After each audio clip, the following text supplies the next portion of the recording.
Keeping venomous reptiles is an unforgiving hobby, requiring proper training and lots of experience. One simple mistake can be the difference between life and death.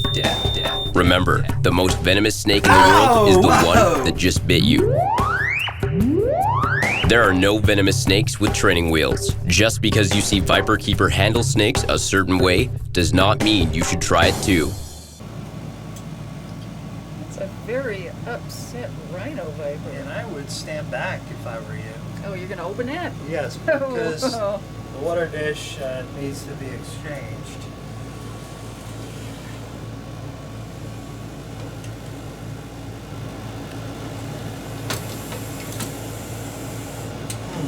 It's not working so well, is it?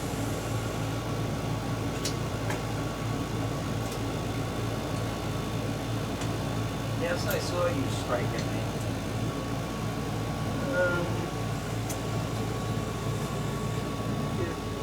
Special hook. You know, every time I pick... Whoa! Hey, you interrupted me. Knock it off. Every time I pick up one of my hooks, it reminds me of my friend John Zagel, who passed away in December of 21. He made these custom for me. These are my signature hooks. So it's a good way to remember a good friend. He made a number of the hooks that I use with a special curve. And I'll use it to pick up the water dish so I can grab the water dish at a safe distance from Miss Pleasant there.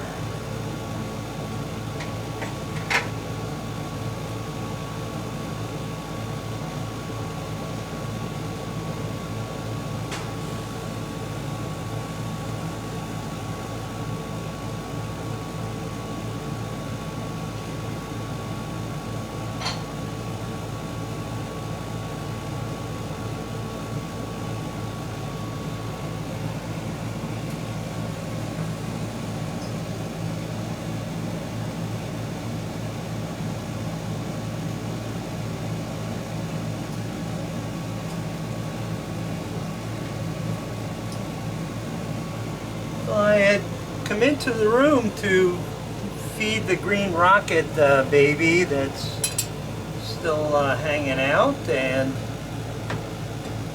I caught her moving, and I actually caught a number of other snakes moving. And the one thing snakes do not like is being caught out in the open and moving. It really sets them off. And I had also noticed that she left me a very nice pile of poo back there behind her. She won't like me going after the poo, but these are things that must be done, otherwise they draw flies. Okay. I know. Don't like the maintenance crew, do you? Oh God, if I actually touch her, oh God, she's gonna give me a heart attack. Well, that's part of it. She may feel that, okay, they're out of range, but if I huff and I puff and I really act cranky, they're seriously not going to bother me. And that's one thing she has correct for sure. I'm not going to stick my hand or any part of my body anywhere near that open door. I'm not going anywhere closer. You know, she's quiet and very sedate, and unless you catch her out and moving, and then all hell breaks loose. What, you came down and you were going to you move forward a little bit because you think I'm going to feed you. Well, it's your week off. I see you shaking your head. These little dwarf bittis are making the point. All right, so here you go. Have some water. Now that you got a clean water dish. And we'll shut this. And you can calm down and relax. And I'll put some water in other snake's water dish so they can be happy too. So there, Oh boy. there you have it, a very cranky Rhino Viper. Now what do we have going on up here? Well, this is Green Rocket Baby that's doing pretty well. It happens to be eating a gecko, unlike these geckos which I put in and it didn't eat. This one is going down the hatch. I don't know. Oh, there's the head. Oh, and the tail is just protruding from the mouth. As you can sneak along that corner, you can actually see her little snoot sucking down the mouse. Gecko.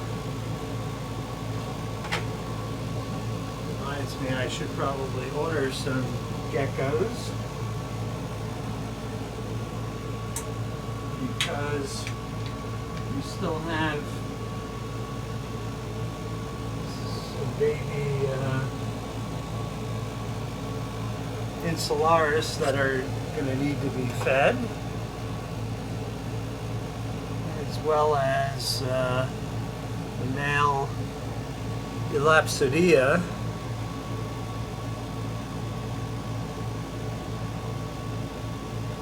Very rare to see the Green Rocket Baby. I don't showcase her very much at all, simply because she's always in hiding. But she's 2 years old and still quite small and diminutive. Now these were the babies that were theoretically clones, and the Green Rocket did not breed with a male to produce them. So they're not doing what, all that great. They should be, much bigger. I can show you that one's 2 years old. The 1-year-olds that were born last May are the same size as this one. So this is, it's not quite a normal snake. This one has decided it is not going to eat anymore and just wither up and die.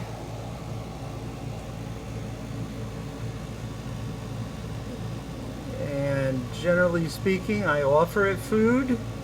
It refuses, but I'm not going to force feed it, because it means that something's not quite right with the snake, and I will let nature take its course. Now I'm hoping this little beastie will turn around so you can see it. As I said, it's a picky feeder. It's 2 years old and it's the size of a normal 1-year-old.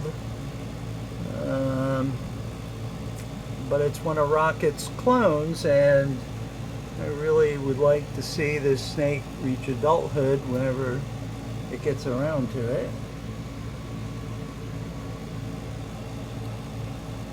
It's not going to be happy because I'm going to have to touch its tail one way or the other to close the door. I'll put some water in the cage. Water dish.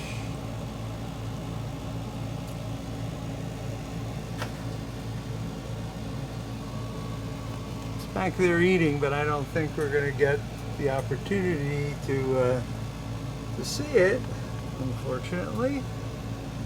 Let's see if I can gently move the leaf. And oh, there you go. Caught you with your mouth full.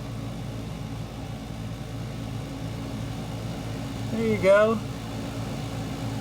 Alright, so we're not going to disturb her any further because I don't want her to expel that gecko. So we'll leave her alone.